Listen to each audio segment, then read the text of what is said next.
मेरे प्यारे दोस्तों, शलोम। आप सबको शांति मिले। मैं आज आपको बहुत ही अच्छी बात बताने जा रहा हूँ और ये खुशखबरी भी है आपके लिए, क्योंकि हिंदी भाषा में नया नियम तर्जुमा हो चुका है और आप तक ये खबर पहुंचाना चाहता हूँ। मैं बहुत खुश हूँ और मुझे मालूम है हम कितना आत्मा में भूखे प्यासे रह करके बाइबल को अध्ययन करते हैं, लेकिन बाइबल का सही तर्जुमा ना हो, सही अनुवाद ना हो तो कितना बुरा लगता है। हमने ये डायरेक्ट हिब्रू भाषा से हिंदी में सुधार किया है, तर्जुमा नहीं बोल सकते, सुधार किया है। जैसे बाइबल में बहुत सारी गलतियां हैं, जैसे नाम बदल दिए गए हैं, तो उसको हमने पूरे नाम को निकाल फेंक दिया है, गलत नाम को निकाल फेंक दिया है और सही नाम डाल दिया है। क्योंकि आपको मालूम है हिब्रू भाषा का बाइबल है ये, और उत्पत्ति से प्रकाशित वाक्य तक आप पढ़ेंगे तो सिर्फ़ और सिर्फ हिब्रू भाषा आपको मिलेगा। बीच बीच में कहीं अरामाइक मिलेगा, ग्रीक मिलेगा, लेकिन हिब्रू तो इसका मुख्य भाषा है, मूल भाषा है। तो इसलिए मैं आपको ये बताने जा रहा हूँ कि क्या ज़रूरी है वो सब करने के लिए, क्योंकि अगर हम ऐसा नहीं करते हैं तो वो मीनिंग बहुत ही गलत देता है और किसी का तो मीनिंग होता भी नहीं है। जैसे मैं आपको एग्जाम्पल दूंगा, एक उदाहरण दूंगा। मत्तिथ्या 1 अध्याय, आज उसी के बारे में हम बात कर रहे हैं। मत्तिथ्या 1 अध्याय, इसमें आपको पहला नाम ही मत्तिथ्या बोल के आ गया। तो ये मत्तिथ्या नाम जो है हिब्रू भाषा में, जिसका अर्थ है बहुत ही प्यारा। मत्तिथ्या का अर्थ होता है यहोवा का उपहार, लेकिन इसको मत्ती अंग्रेजी में मैथ्यू नाम दिया गया और उसका कोई अर्थ ही नहीं है, तो नाम बिगाड़ा गया है। वो सब नहीं करना है। तो हमने हूबहू हिब्रू का जो भाषा है, हिब्रू के जो लफ्ज़ हैं वो हमने इसमें डाले। और दूसरी बात, इब्राहिम की संतान बोला गया है आपके हिंदी बाइबल में। इब्राहिम ऐसा कोई शब्द ही नहीं है हिब्रू भाषा में, अब्राहम है। तो अब्राहम को बिगाड़ करके इब्राहिम, उसी एक पद में अब्राहम की संतान, उसके बाद दाऊद की संतान है। इसमें आपके बाइबल में आपको मिलेगा दाऊद की संतान। दाऊद का मतलब होता है प्यारा, लाडला। वैसे ही अब्राहम का मतलब होता है समूह का पिता। तो उसके बाद याशुआ मसीह लिखा है इधर में, आपके बाइबल में यीशु मसीह बोल के लिखा है। ये भी बिगाड़ दिया नाम को। जिस नाम से हमको उद्धार मुक्ति है, जिस नाम को पौलुस ने फिलिप्पी के 2 अध्याय के 9 पद में बोला है कि ये नाम जो है सब नामों में ऊंचा नाम है, ऐसे नाम को बाइबल तर्जुमा करने वाले लोगों ने बिगाड़ दिया। याशुआ नाम हिब्रू में आया है। याशुआ का अर्थ होता है यहोवा का उद्धार। कितना प्यारा अर्थ है, लेकिन उसको ग्रीक में यीशुस, लैटिन में ईसस, इंग्लिश में जीसस, हिंदी में यीशु, ऐसे लोकल भाषाओं में यीशु, उर्दू में ईसा। ये सब क्या ज़रूरत पड़ी उनको ये सब करने की? तो हमने जो है हमारे मसीहा का नाम याशुआ बोल के ही इसमें डाला है, और मसीह, सिर्फ मसीह लिख दिया है उन लोगों ने। हिब्रू वर्ड है, ये भी हिब्रू शब्द है। मसीह का मतलब होता है अभिषिक्त जन। तो वैसे ही इसहाक, आइजैक बोलते हैं यहाँ पर।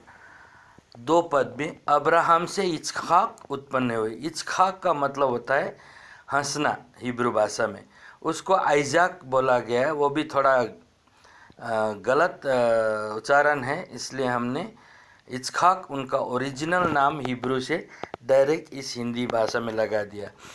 ऐसे ही एक शब्द आया है 23 पद में, आपको मैं दिखा दूं।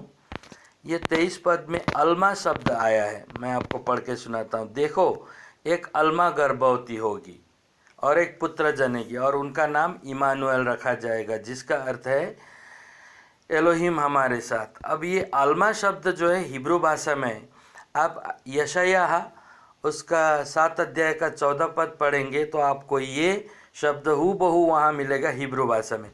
ये अल्मा का मतलब होता है जवान स्त्री। जवान स्त्री के बदले में इन लोगों ने अपने तरफ से,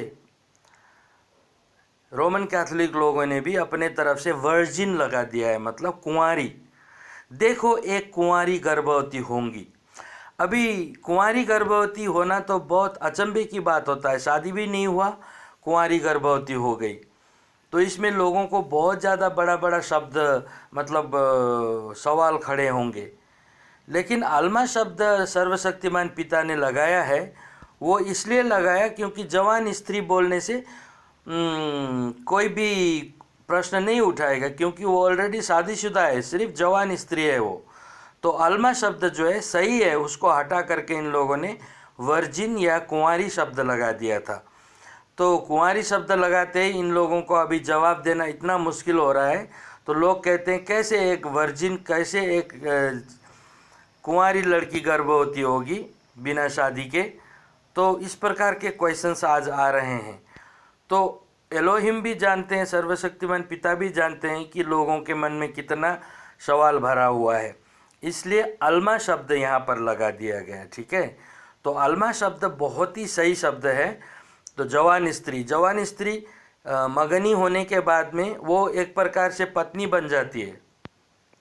तो जब मरियम जो है योसेफ की पत्नी ऑलरेडी बन चुकी हैं मगनी के बाद में, तो उनको अल्मा कहा गया है, तो कोई क्वेश्चन नहीं उठाएगा। तो इसी प्रकार से योसेफ को यूसुफ, जोसेफ, इंग्लिश में जोसेफ बोलते हैं, जे अक्षर तो हिब्रू अल्फ़ाबेट में है ही नहीं, तो कैसे ये लोग ने जोसेफ बोल दिया। बहुत सारे ऐसे नाम हैं, मैं आपको 1-2 और नाम बताऊंगा। जैसे कैफा को पीटर, पतरस बोला गया, जिसका अर्थ, पतरस का अर्थ है चट्टान, लेकिन कैफा का अर्थ है छोटा पत्थर, ठीक है। तो अर्थ से भी बहुत बड़े बड़े गलतियाँ, गलतफहमियाँ शुरू हो जाती हैं। और दूसरी बात क्या है, जेम्स, याकूब को जेम्स बोल दिया इन लोगों ने, तो ये बहुत सारे गलत है। अयूब को, जो हिंदी में अयूब है, इंग्लिश में जॉब है, लेकिन हिब्रू भाषा में अयूब को इयोब बोला गया। इयोब का मतलब होता है सताया हुआ, लेकिन अब अयूब और बुक ऑफ जॉब बोलते हैं, ये सब गलत है। जैसे हवा, आदम, हवा का मतलब होता है जीवन, लेकिन इन लोगों ने ईव नाम दे दिया। तो इसी प्रकार से बाइबल के जो हिब्रू के शब्द हैं, उनको गलत प्रकार से तर्जुमा करने के कारण से आज सब लोग कन्फ्यूज़न में हैं। मतलब जो भी नाम है उसी के साथ उनका चरित्र मिला हुआ है। जैसे अयूब बहुत सताए गए थे, उनका नाम इयोब रखा गया था पहले से ही, तो वो सताए जाने वाले थे। तो मिरियम का मतलब होता है महासागर, दुखों की महासागर, तो उनको मारिया बोल करके बिगाड़ दिया गया। वैसे ही और बात तो हम सेंस कर सकते हैं, लेकिन हमारे उद्धारकर्ता मसीहा का नाम ही इन लोगों ने बदल दिया। याशुआ नाम को इन लोगों ने जीसस बोल दिया। सारा संसार जीसस के नाम से प्रार्थना करता है। तो जीसस का अर्थ अगर आप देखेंगे तो आप जीसस नाम से प्रार्थना करना ही छोड़ दोगे। क्यों? अभी मैं बताता हूँ। लतीनी भाषा में ईसस शब्द से आया है जीसस। इसका अर्थ होता है सुअर। पिग। तो सारा दुनिया अब किस नाम से प्रार्थना कर रहा है सोचिए।